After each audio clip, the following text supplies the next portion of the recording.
तर महापौर पदासाठी भाजपकडून राष्ट्रवादीमधून आलेल्या महिलेला संधी दिली गेली। रितू तावडे मुंबई महापौर पदासाठी भाजपच्या उमेदवार होते आणि आता त्यांचं नाव सुद्धा निश्चित झालेलं आहे। शिवसेनेचे नगरसेवक संजय घाडी हे मुंबईचे उपमहापौर असतील। 6.25 वर्षासाठी हे दोघेही आपापल्या पदावर असणार आहेत। रितू तावडे कोण आहेत आपण बघूयात त्यांचा कार्यकाळ। प्रभाग क्रमांक 132 मधून भाजपच्या नगरसेविका आहेत।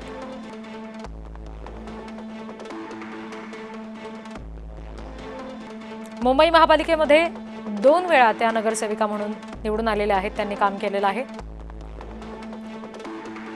घाटकोपरमधील गुजराती बहुल मतदारसंघातील रितू तावडे हा मराठी चेहरा आहे। मुंबई महापालिकेमध्ये शिक्षण समितीच्या अध्यक्षपदाचा अनुभव त्यांच्याकडे आहे। त्याचबरोबर स्थापत्य समितीचं उपाध्यक्षपद सुद्धा रितू तावडे यांनी भूषवलेलं आहे।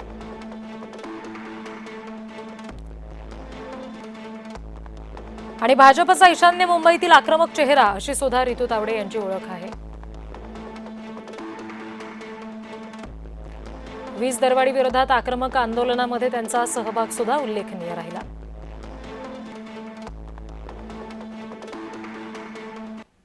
आता संजय घाडी कोण आहेत ते सुद्धा आपण बघूयात। उपमहापौर पदासाठीची उमेदवारी त्यांना दिली गेलेली आहे। प्रभाग क्रमांक 5 चे शिवसेनेचे ते नगरसेवक आहेत।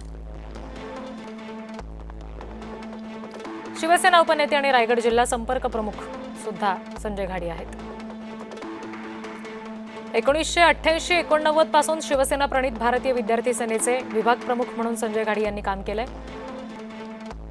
तसंच 1990-91 मध्ये मुंबई विद्यापीठाच्या स्टुडंट काउन्सिलचे अध्यक्ष आणि सिनेट सदस्य म्हणून सुद्धा संजय घाडी यांनी काम बघितलेलं आहे।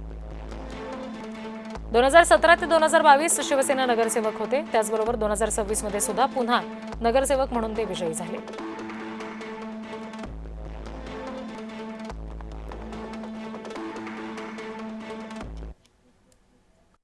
चव्वेचाळीस वर्षानंतर भारतीय जनता पार्टीचा महापौर या ठिकाणी विराजमान होणार आहे। 100% लोकांनी विरोध करून, जसं अमितजींनी सांगितलं, तीनही पक्ष एकत्र आले होते, तरी सुद्धा एक 50च्या वरही त्यांचे नगरसेवक जिंकून नाही आले। हाच कौल मुंबईकरांनी दाखवून दिलेला आहे आणि हा संपूर्ण कौल आम्हाला दिलेला आहे, महायुतीला दिलेला आहे। भारतीय जनता पक्षाचे आणि महायुतीचे प्रत्येक नगरसेवक काम करत होते, मेहनत करत होते। कोविड काळामध्ये जर कोण दिसत होतं तर फक्त भारतीय जनता पक्षाचे नगरसेवक, महायुतीचे नगरसेवक दिसत होते।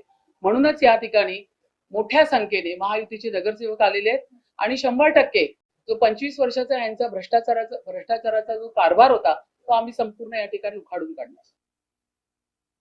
शिवसेना, भारतीय जनता पार्टी, आरपीआई, महायुति के जो नेता है आदरणीय देवेंद्र फडणवीस साहब, मुख्यमंत्री, आदरणीय उप मुख्यमंत्री, सम्माननीय हमारे शिवसेना के मुख्य नेता एकनाथ शिंदे साहब जी है, आरपीआई के खासदार रामदास आठवले जी है, इनका मैं आभार व्यक्त करूंगा। सभी नेताओं का आभार व्यक्त करूंगा।